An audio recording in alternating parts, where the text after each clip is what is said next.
Reyna. Mr. Reyna, we had requested some judgments from past hearings he's had and held, and we were provided those today. One of them, and I had received already one. I discussed that with my client, and he kind of doesn't like the way I'm approaching everything, and doesn't like the way or he feels that I'm not representing him accurately. Mr. Reyna, come on down. So we might want to talk to him because he's asked me to get off the case. And I told him that's something you have to discuss with the judge. And for the record, we have been relayed an offer to my client. All right. So, Mr. Reyna, are you Mr. Reyna? Yes, miss. All right. So it appears to the court that you do not want to come dressed for trial when you're supposed to be dressed for trial. Well, believe it or not, Miss Boyd, I wasn't aware of this trial in the first place. And No, because here's the thing. Firstly, when a deputy at the jail tells you you're supposed to be dressed for trial, you're dressed for trial. And when your time, you were told before and you didn't do it. And guess what? If you ever come back to this court where a deputy at the jail has told you to dress for trial and you're not dressed, you know what's going to end up happening? You're going to be going to trial in that red jumpsuit. And you know why you're going to be going to trial in that red jumpsuit? Because it's going to have been your choice. I am not having you come back to this court again where you're pretending as though nobody told you you had a jury trial. The other thing, you're saying that your attorney is telling me that you want another attorney? That's correct. All right, then you need to hire one. Do you understand? I don't have any support issues. Support at all as we speak right now at the moment. What And support for what? So ordinary to hire an attorney. Oh, well, then this is your attorney. This is what I've discovered, and I've told many people this before. This is what ends up happening. When you, as a defense attorney, are placed to represent somebody and you've been appointed to represent them, number one, there are certain qualifications that you must have. This is a third-degree felony. It may be bumped up to a second-degree felony based upon what's in the indictment. This attorney would not have been appointed to your case if he didn't have the qualifications to be on this case. I don't allow attorney shopping in this court. Whoever comes up on the wheel, that's who your attorney is. The state will tender an offer to your attorney because I require the state to tender an offer. State can make an offer and say, we're offering 20 years. The state can say they're offering the maximum. Guess what? Your attorney has absolutely, really no control over what the state is offering. So what's even if your attorney were to go to the state and say, well, these are the weaknesses in your case, and this is what my client is willing to accept, the state can still say, I am not going to offer your client what he wants. The only thing I will offer you is A, B, or C. And your attorney ethically is obligated to tender that offer to you. Now, you can accept it or not. That's completely up to you. There are certain rights you have when you're charged with the offense. One of them is whether or not you will accept an offer or not, and whether or not you will testify at trial, and what plea you will enter. Do you understand? So you're not getting another attorney. If you want to hire one, you are more than welcome to hire one. So this is your attorney. Next question. Why does my case carry at least prison time and not probation? Here's the thing. You will have to speak to your attorney. What I can tell you is there are certain cases, number one, that you're not eligible for probation. There are certain cases that if you go to a jury trial and if you are found guilty, you're not eligible for probation. There are some cases that if you go to jury trial, maybe you're eligible for probation from a court. But I cannot tell you whether or not, just based upon looking at your case, which would be the indictment for me, whether you're eligible or not. What I can tell you, though, usually if you have a repeater count and you go to a jury trial, you're not eligible for probation. So you need to speak to your attorney about that. And I'm sure your attorney will tell you whether or not you're eligible. Think of criminal history this way. If you have somebody that you loan money to, right? Let's say somebody comes to you and they say, can you loan me $50 and I'll pay you back next week? And you say, yes, I will loan you the $50. What are you going to use it for? Oh, I got to pay my electric bill, which that would be a great, good electric bill these days. And that person gets the $50 and they don't pay you back. And you just, you said you pay me back on this day. You're not paying me back. That person comes to you for a second time and said, look, I'm in dire straits. They're about to cut off my electric bill. I need $60. And you tell them, you know what? I gave you $50 just last week and you never paid it back.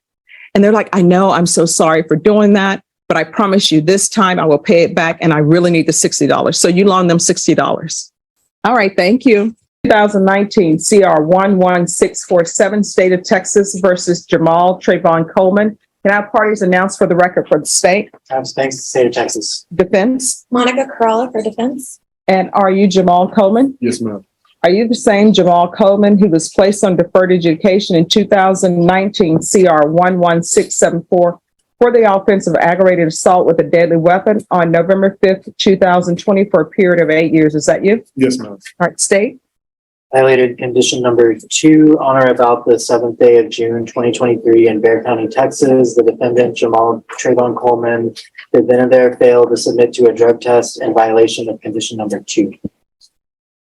How do you plead to that? True or not true? True. The state will waive and abandon the other allegations.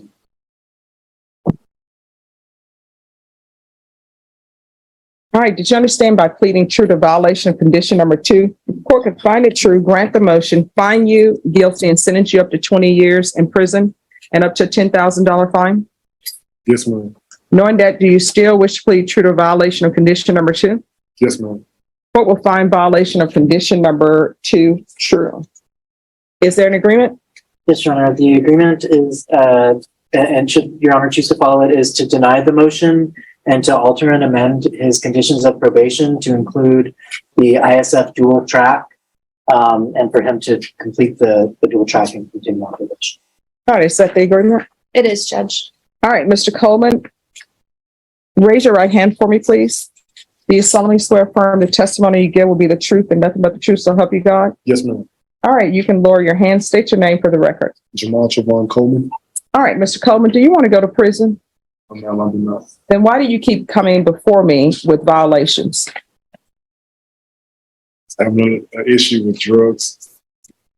I mean, I know that, but I've sent you to different places and you're just not doing well.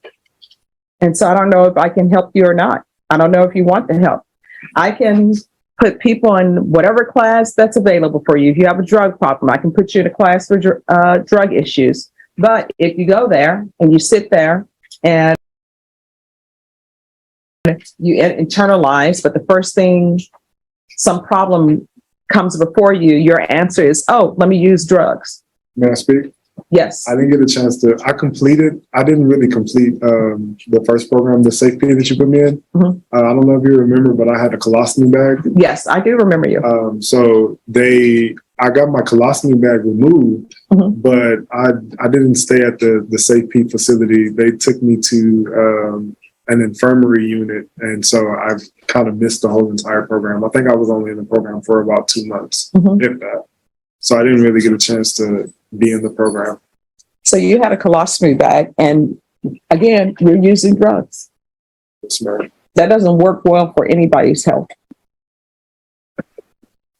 And I will tell you, I have some friends who previously were addicted to drugs, and now they've been clean and sober for about 30 years. And they will all tell me, Stephanie, I can no longer abuse my body because I abused it so much. So guess what? They don't do ice cream. They don't do any of that. They're always working out, fruits, vegetables, their proteins. That's it, because they put their body through the ringer. And how old are you? I'm 26. You putting your body through the ringer. And I will tell you, meth not only affects the mental health part of it, but it affects your heart, it affects your liver, it affects everything else. You understand? Yes, ma'am. Probation. I'm sorry, do you have any gang affiliation? I did when I was younger, not currently. And what was that? But He's saying that he's not a gang member anymore. I don't think felony drug court will accept him because I had put on here at one time, refer back to felony drug court, and they said no. Am I correct? That is correct. I believe they will not accept him back. And will ISF accept him with his gang affiliation? We'll have to do an evaluation. All right. I'll deny the motion. Alter and amend conditions to include ISF dual track. If he's not He fucked up. accepted by ISF, then it's going to be safety. yes, ma'am. Is there anything else you need from the court? No, ma'am. Am I going to see you back again here for this nonsense? Got it. No, ma'am. Do you have the tools you need to not use? Yes, ma'am. All right.